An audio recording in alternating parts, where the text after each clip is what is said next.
Breaking news. NATO plans to defeat Russia in 2026.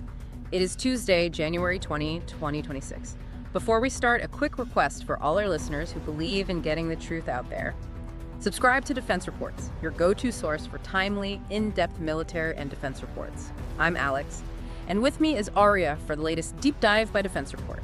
We promise a sharp, no-nonsense breakdown of global defense, military tech, and strategic developments.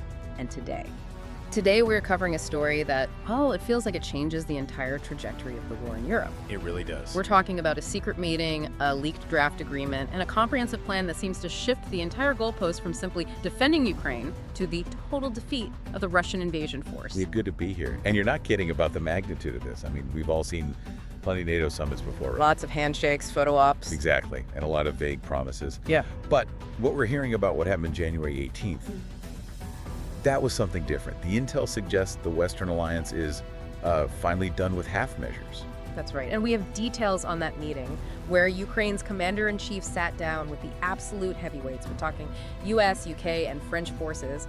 And the topic wasn't containment. It was about how to end this. But we also have to look at the other side of the hill. Because while the West is plotting, the numbers coming out of Russia are, frankly, terrifying. I saw that. They're recruiting 30,000 troops. A month? A month. And we have confirmation now of North Korean soldiers on the ground in the Kursk region. And yet, and this is the paradox, despite all that mass, there is this ticking economic time bomb facing Vladimir Putin later this year. Which is why we're hearing about this hybrid escalation. It's almost a sign of desperation. Sabotage, assassins, chaos across Europe. So our mission today is to sift through these new intelligence reports, NATO transcripts, and expert analyses. We want to uncover the real state of the war in 2026 and what this path to a sustainable Ukrainian victory actually looks like. Let's dive in. Okay, let's start with that January 18th summit.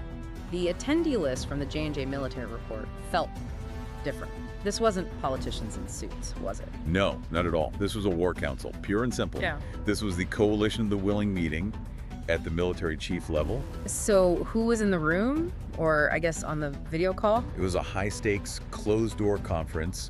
You had Ukrainian Commander-in-Chief Alexander Syrsky, of course, but with him, virtually, were French General Thierry Burkhardt, UK Air Chief Marshal Sir Richard Knighton, and the NATO Chasseur himself, General Alexis G. Grinkowicz. That's a very specific group. US, UK, and France. That's the nuclear triad of the alliance sitting at one table with Ukraine. It's a critical observation.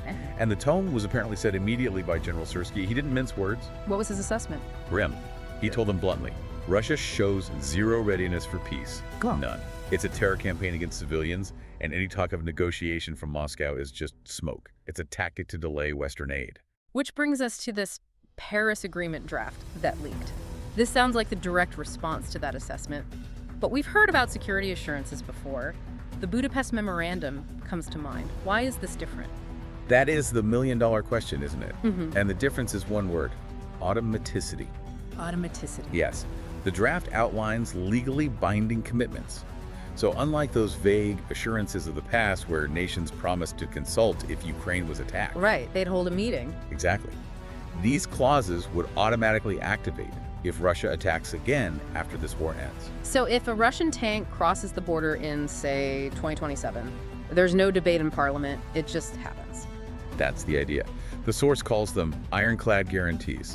It's meant to lock in Ukraine's security so tightly that Moscow knows a second invasion triggers an immediate, kinetic, and overwhelming response from these three powers. It's deterrence by guaranteed punishment. That is a massive shift. We're moving from we support you to we will fight with you if they try this again. Precisely. And it's not happening in a vacuum. I mean, just tomorrow, the NATO chiefs of defense are meeting in Brussels. They're focusing heavily on this NATO security assistance and training for Ukraine, or NSA-2. They're trying to figure out how to counter the sheer mass Russia is throwing at them. And speaking of mass, we have to have a reality check here, because there's a tendency to think that Russia's military must be falling apart. But the statement from General Cavoli at U.S. European Command paints a very, very different picture. It's a harsh reality check. According to Cavoli, Russia's army is actually larger now than it was when the war started. Wait, I want to push back on that a bit. We've seen the casualty reports. Hundreds of thousands of Russian soldiers gone. How can their army be larger? It sounds impossible, doesn't it? But the Kremlin has pulled off this massive reconstitution. They've swelled the ranks to 1.5 million active service members. 1.5 million. And they have 600,000 troops right on the front line in Ukraine right now. That's a staggering amount of manpower. It is.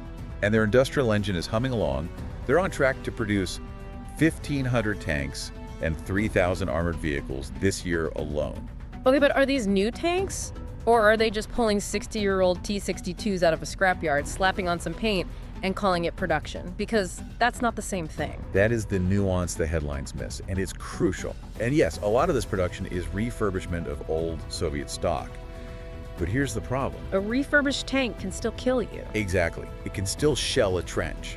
And when you pair that with 250,000 artillery shells per month. Which is 3 times more than the U.S. and Europe combined were producing, right? Roughly, yes. So they have successfully put their entire economy on a war footing. And they aren't doing it alone. We have to talk about this axis of autocracies. Right, the axis. It hasn't been just Russia for a while now. You have North Korea. General Koval confirmed they've sent 12,000 troops into the Kursk Oblast. Let's just pause on that. That is foreign boots on the ground. North Korean soldiers fighting a war on the European continent. It's a huge escalation that feels like it went underreported. And they've shipped 13,000 containers of supplies. Then you have China. China is the lifeline, isn't it? Absolutely. NATO Secretary General Mark Rutte was very explicit. He said 80% of the critical electronic components in Russian drones, the ones hitting Kiev and Kharkiv, come from China. Without Beijing, that war machine grinds to a halt. And Iran. Iran is providing the terror tools. 400 ballistic missiles, the license to build Shahed drones inside Russia. So you're right, Ukraine isn't just fighting Russia. They're fighting the industrial capacity of China, the manpower of North Korea, and the arsenal of Iran. That sounds overwhelming. If you just look at those numbers, it feels like Ukraine is up against a wall. Like a long, grinding Russian victory is just inevitable. It does, and here's where it gets really interesting. Our sources suggest that this Russian strength is actually a bubble that's waiting to burst. How so? The RSI analysis Russia is losing seems to contradict everything we just said. I know, it sounds crazy. But look at the economics. Russia is facing a massive fiscal crunch. To keep this war machine going, they've had to push interest rates to 16%. 16%. And they've burned through half of their national sovereign wealth fund. They are literally mortgaging their future to fight today. They're burning the furniture to keep the house warm. Exactly. And there's an equipment cliff coming. RUSI predicts that despite all that production, Russia will run out of recoverable Soviet-era equipment reserves by late 2026 or early 2027. So the scrapyards are running empty? They're burning through tanks faster than they can build new ones. They're relying on old hulls. When those old hulls run out, they're in very serious trouble. So Putin is on a clock. He has a deadline. He has to win, or at least break the West, before his economy implodes and his tank reserves are gone. Which is why 2026 is so incredibly dangerous. He knows he can't win a long conventional war against a united West that's finally ramping up, so he has to break our resolve. And this brings us to what's being called the hybrid escalation. The gray zone war, what does that look like? The experts point to 3 pillars of Russia's strategy this year. First, sabotage. We've already seen attacks on European defense factories and supply chains. Think about that explosion in Kugir, Romania. That wasn't an accident. The intel suggests it was a targeted strike to stop weapons from reaching Ukraine. That's a kinetic attack on NATO soil, just below the Article 5 threshold. Then the second pillar. Subversion. Interference in European elections, and very specifically the 2026 U.S. midterms.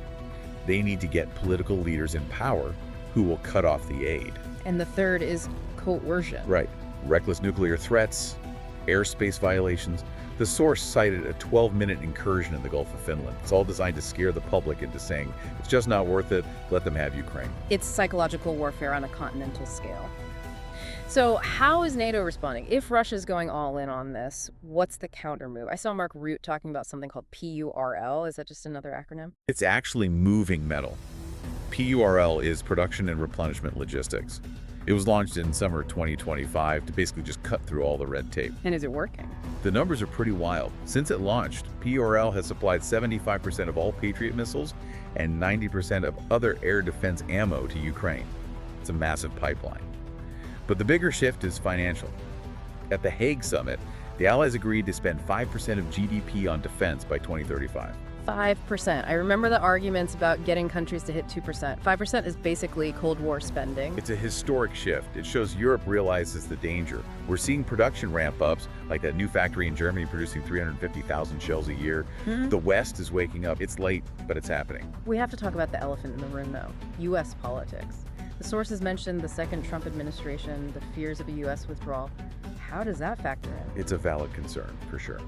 But Secretary General Root made a really interesting counter-argument. He says the new U.S. national security strategy remains committed to NATO. Why? Is it just sentiment? No, it's pure self-interest. It's about access, basing, and overflight. The U.S. needs Europe. It needs the bases in Germany, the airfields in the U.K., access to the Arctic. It's all vital for protecting the U.S. homeland. They can't do that without the alliance. So, despite the rhetoric, the strategic necessity is still there. Okay, so we have this tense standoff. Russia is peaking but fragile. The West is ramping up but has political headwinds. So how does this end? The Marshall Center report laid out some scenarios, and they were pretty blunt about what doesn't work. They really were. Scenario 2 in their analysis is the frozen conflict. And there's a real temptation in some capitals to just push for a ceasefire, freeze the line, stop the killing. But they warn it's a trap. Why a trap? Stopping the bloodshed sounds good. In the short term, maybe. But strategically, it's a disaster. A frozen conflict isn't peace. It just gives Russia the pause it needs to rebuild its military, fix its economy, and attack again later, probably more effectively. It leaves Ukraine crippled and unable to join the EU or NATO. And negotiated peace was also out. They said it's currently impossible. The analysis is brutal. Putin is an ICC-indicted leader who only uses negotiations to buy time. The trust level is less than zero. You can't negotiate with someone who doesn't believe you have a right to exist. So that leaves sustainable Ukrainian victory. What does that actually look like? It's a high bar. It means restoring the 1991 borders. It means EU and NATO membership. But most importantly, it means security guarantees that can actually deter a defeated nuclear Russia. Defeated nuclear Russia. That's a scary phrase. It is. And the report notes the massive challenges after a victory. I mean, just reintegrating Crimea would need 50,000 public servants. Dealing with a population where 15% have been exposed to repeated psychological trauma, victory is just the beginning. So what does this all mean for us right now? We're at a fork in the road. We are. And the RSI report summarized it perfectly. The West's choice in 2026 is to double down. Double down. Yes. Russia's window is closing because of that economic and equipment cliff we talked about. If the West holds firm, if we counter the hybrid threats and keep the supplies flowing, Russia's cohesion could fracture. They just can't sustain this tempo forever. But if we waver, we give them the lifeline they need to survive, rebuild, and come back stronger. It really highlights the importance of that January 18th meeting, doesn't it? They're not just planning for battle, they're planning for the collapse of the Russian war machine.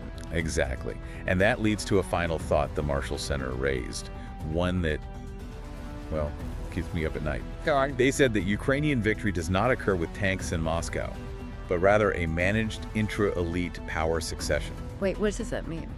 We think of victory as a flag over the enemy capital. But in this case, victory probably looks like the Putin regime collapsing from the inside. So a coup, the system just eating itself. Effectively, yes. The regime fractures under the pressure. But the question we and you and our governments need to ask is, are we prepared for that? Prepared for winning. Prepared for what comes after. What does a post-Putin Russia actually look like? If the regime breaks, who controls the nukes? Who controls that massive army? It's the catastrophic success problem.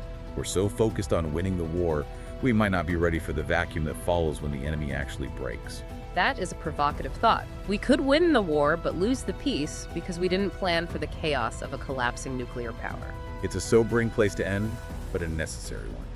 We are watching history unfold.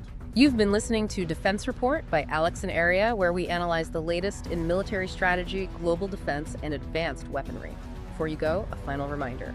Subscribe to Defense Reports, your go-to source for timely, in-depth military and defense reports. We'll catch you next time.